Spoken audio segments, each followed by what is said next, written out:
Hello, welcome to part 2 of my transferring tracks from Ableton to the Akai Force. So in the first video I showed you how to export all your loops from Ableton, how to chop them up to the right size and then put them in a folder and then import the folder into your Akai Force. So what you should have is an Akai Force, and somewhere on that Akai Force will be a folder with all the loops that you've pre-prepared from Ableton. And if you remember, I also said to make sure that you put the BPM of your project in the title of either your files or in the folder name. So for the project that I'm doing, my BPM is 104 BPM. So I'm just going to press and hold the tempo button and then adjust my tempo to 104 BPM. So that's the first thing to do. The second thing to do that's really important is you press the menu button, you press the cog, and you press the general tab, and then what you'll have to do, you'll just have to scroll down slightly, and there are a couple of settings in the audio warp and BPM detect section of the menu. You need to make sure that audio tracks auto warp is turned off, and you also need to make sure that the BPM auto detection is off. Otherwise, when you try and import your audio tracks from Ableton into the Force, it will mess them up and really screw up the timing of them. We know what the tempo is, so we know that the loops will automatically fit in to that tempo. So once we've done that, we can go back into the normal matrix view, and we can either hit plus at the top here or hold down the 1 key to add a track. I'm going to hit plus up here just to add a track, and I'm going to add an audio track.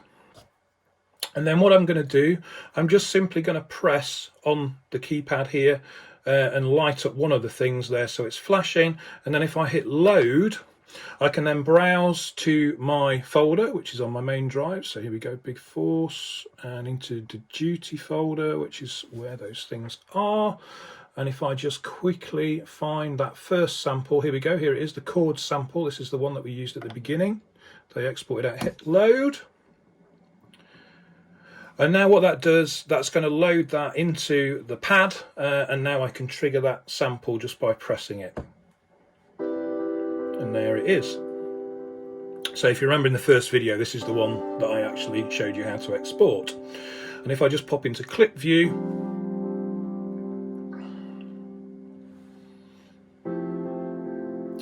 you can see that it's imported it correctly, but for some reason in this example it's decided to make my length of clip 10 bars long instead of 8 bars long. So I just need to quickly change that, and that's easily done just by changing the setting of the loop here just to 8 bars. I'm not sure why it did that, I didn't tell it to do that, but it must have just defaulted to that for some reason.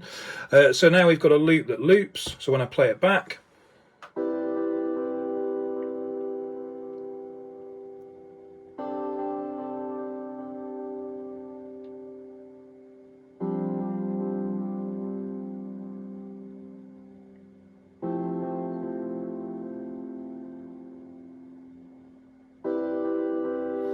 okay, and because we haven't warped it, it's not done anything to it because we know it's at the right tempo, which is 104 BPM.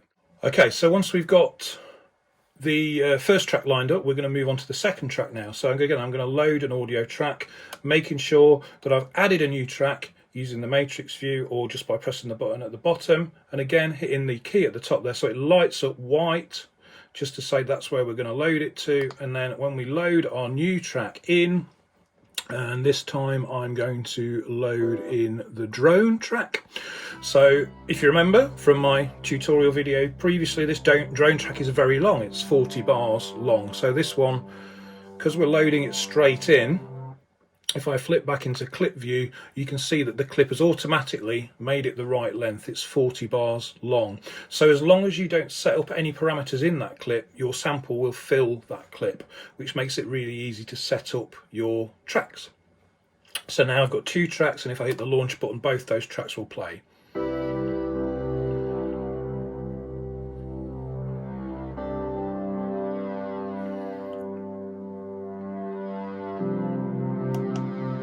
Okay, and both those tracks are playing wonderfully there. So the next thing to do though is we need to think tactically, because actually we've exported an awful lot of tracks from Ableton.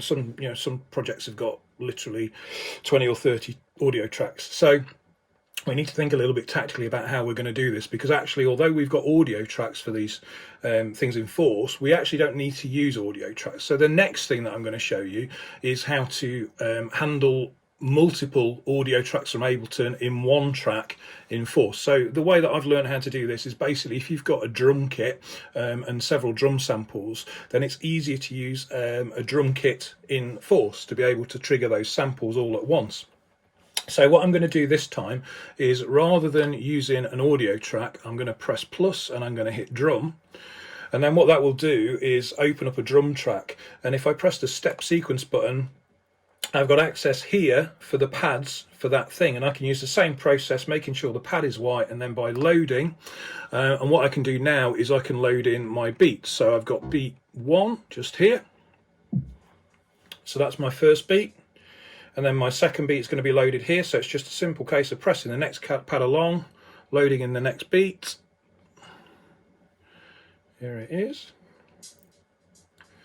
And then finally I'm going to load in some of the more fuller beats down here. We've got 3 different versions of that, so it's going to be one here, so that's going to load in there.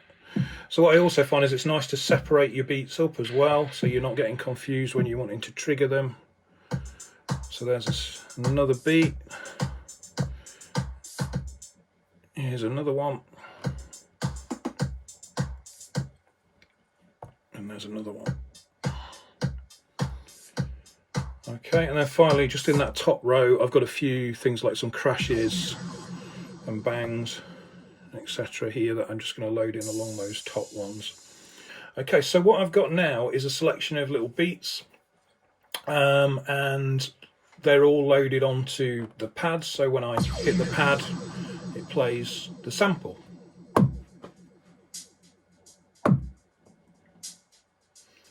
So some of them are short, like those ones, some of them are long.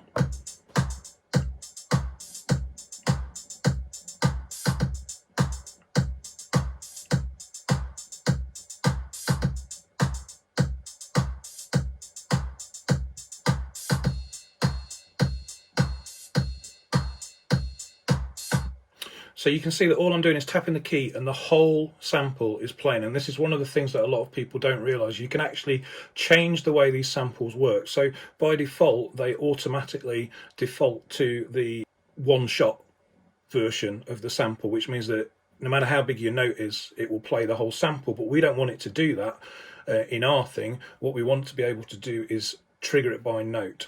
So if I hit Shift and clip, it enters the sample edit or the track edit window, which enables us to edit how the samples are mapped in the track. And as we press a pad, it changes at the top to show the different settings for each pad. So what I'm going to do now, I'm going to click on the LFO modulation tab at the bottom, and you'll see there in the window there is a one shot and note on thing. So the first thing you need to do is change that from one shot on every single sample to note on.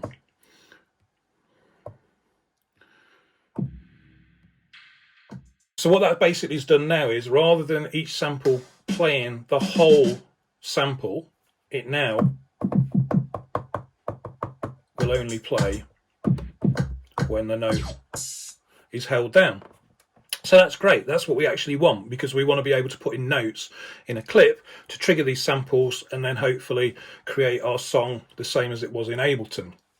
So what I'm going to do now, I'm going to jump back into the clip edit view, and I'm going to create a clip. In this case, it's going to be a 2-bar clip. And what I'm going to do now, I'm going to make sure I press the TC button at the bottom of the first screen and then change the time division to bar. You can do that also by pressing Shift and the buttons along the bottom. It's the metronome button actually is the right one to press for that one. So once we've done that, we've now got the ability to put in 1 bar long notes. So my first sample is this one down here. And what I just quickly need to do is pop into sample edit just to check that that is 1 bar long, which it is. So back into clip edit. And I've identified by pressing the key which note that is. So I pop back into grid and I just use the pencil tool to put in a note. And that gives me my sample. And when I launch the clip, it will play back that clip. So if I pop back into launch view now,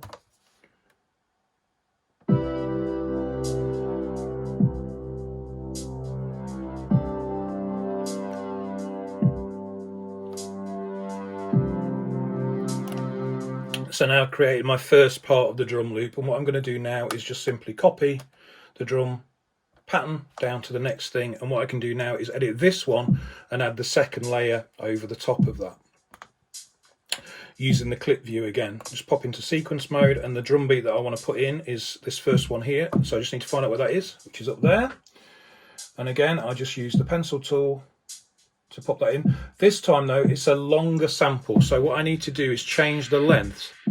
So I hit edit end, turn the knob, and that changes the length of the sample.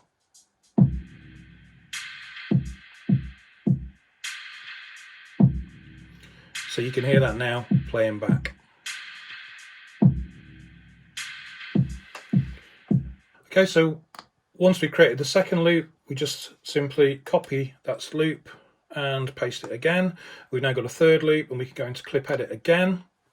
And this time what we're going to do, we're going to use the transpose function to change the sample that's playing. So hit the pencil again, select one of the notes that you've already created, and then move to transpose on the bottom, turn the dial, and that will transpose that up one note to play the next sample. I'm just going to play that one back now.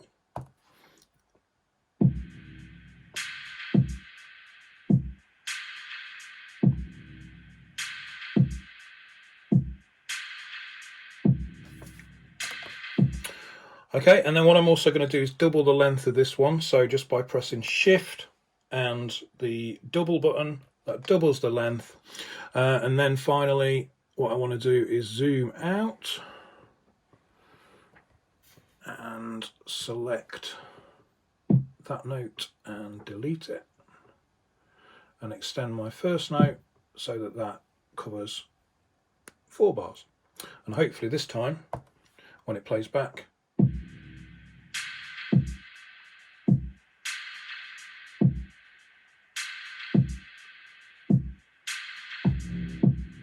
you get the full sample playing back. And of course the other thing that we could do is if we wanted to take one of those other samples that we put in earlier, so let's say the crash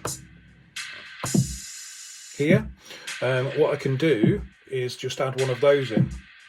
And actually the crash sample is a longer sample, it's got a reverse crash at the end of it, but in this case I just want it to play the crash at the beginning, so we know, because we've set it to only play the length of one note, if I make a shorter note, it will only play that part of the sample.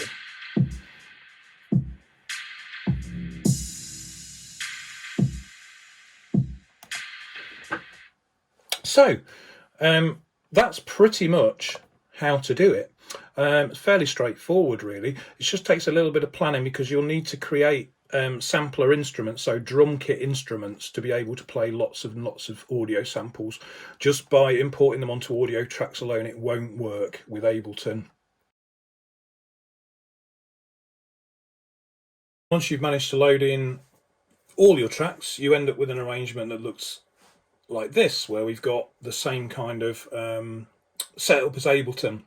One of the things that it is also worthwhile noting, if you want to change the colours of the clips, which I've done on this project, if you just hold down one of the scenes in the matrix mode, and then you'll get a menu that comes up that has copy, delete, edit, clip, edit region, and you can hit settings at the bottom, and then you can use the dial to change the colour.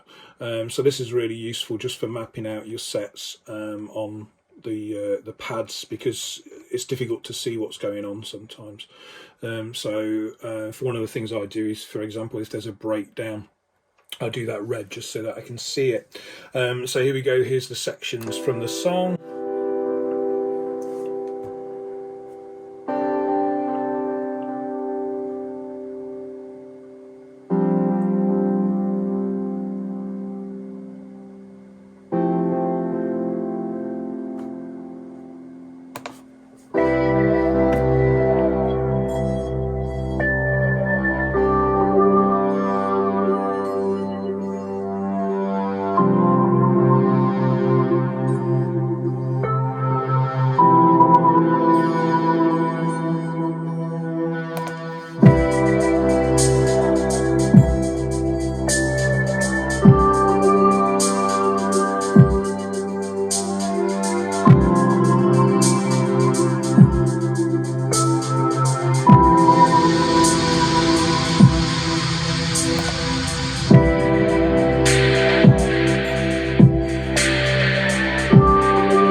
So there you go, that's how to do it.